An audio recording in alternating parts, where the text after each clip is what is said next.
ሲመጣ አዲስ አበባ ዝም አትልም። ቀን ላይ የምናየው ከተማ በሌሊት ፊቷን ታሳያለች። ከብርሃን ጀርባ ግን ሌላ በችችና ዙሪያ በሌሊት የሚታዩ እንቅስቃሴ ለአንዳንዶች መዝናኛ ሊሆን ይችላል፣ ለሌሎች ግን የኑሮ መንገድ ነው። ግን ከምናየው ምስል ጀርባ እውነተኛ ህይወት ምን ይመስላል?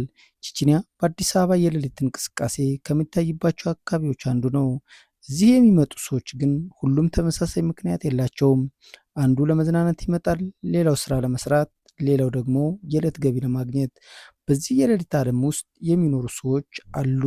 ሰዎች እነሱን በአንድ ቃል ሊጠሯቸው ይችላሉ።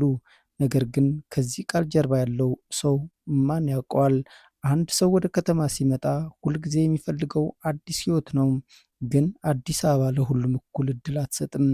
የስራ አጥነት፣ የኑሮ ውድነት፣ የቤተሰብ ጫና፣ የትምህርት እድል እጥረት እና ሌሎች ችግሮች አንድ ሰው ወደማይፈልገው ምርጫ ሊገፉት ይችላሉ። ለአንዳንዶች ይህ ጊዜያዊ የገቢ ምንጭ ነው፣ ለሌሎች ግን የመውጫ በር ሳይታይ ረጅም ጊዜ የሚቆይ ህይወት ይሆናል። ከሌሊት ላይ የምናየው ፈገግታ ሁልጊዜም የውስጥ ደስታን አይወክልም። አንድ ሴት በሌሊት ትሰራ ይሆናል፣ ግን ጠዋት ወደ ቤቷ ስትመለስ ሌላ ህይወት ይጠብቃታል። ልጆች፣ ቤተሰብ፣ የቤት ክራይ፣ ምግብና የነገ ጭንቀት። ስለዚህ እሷን በአንድ ምስል ብቻ መፍረድ ቀላል ነው፣ ግን ታሪኳን ማወቅ ሌላ ነገር ነው። የሌሊት ስራ ሌላ አይነት አደጋ ይዞ ይመጣል። የደህንነት ስጋት፣ ጥቃት፣ ማጭበርበር፣ መገለልና የጤና አደጋዎች ከችግሮች መካከል ናቸው። ከዚህ በላይ ደግሞ ማንን ልታምን እንደምትችል ማወቅ አስቸጋሪ ሊሆን ይችላል።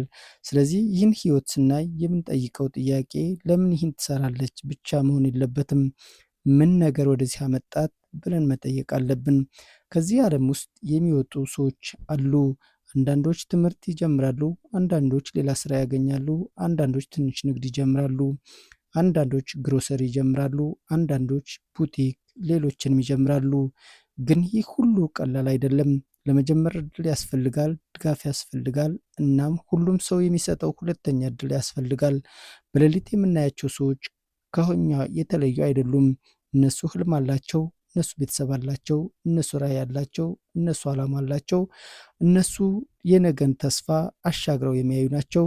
እነሱ ከዚህም በላይ ህይወት ተላቀው የተሻለ ህይወት ለመኖር ልክ እንደኛ የሚያስቡ ናቸው። እነሱ ከትናንት የተሻለ ነገን ይፈልጋሉ። ስለዚህ ማንንም ሰው በሚሰራው ስራ ብቻ መግለጽ ወይም መፍረድ ወይም መተመን አይቻልም። ከስራው ጀርባ ሰው አለ፣ ከሰው ጀርባ ደግሞ ታሪክ አለ፣ ከታሪክ ጀርባ ደግሞ ሌላ ህይወት አለ፣ ከሌላ ህይወት ሌላ ደግሞ ሌላ ሌላ ሌላ ታሪክ አለ። ሌሊቱ ያልፋል፣ መብራቶች ይጠፋሉ፣ ጎዳናዎች በጠዋት ወደ ቀን ህይወት ይመለሳሉ። ግን ለአንድ ታሪክ እዚህ አይበቃም። የሌሊቱ ህይወት ከምናየው በላይ ጥልቅ ነው። ስለዚህ ከመፍረዳችን በፊት እንስማ፣ ከመስደባችን በፊት እንረዳ።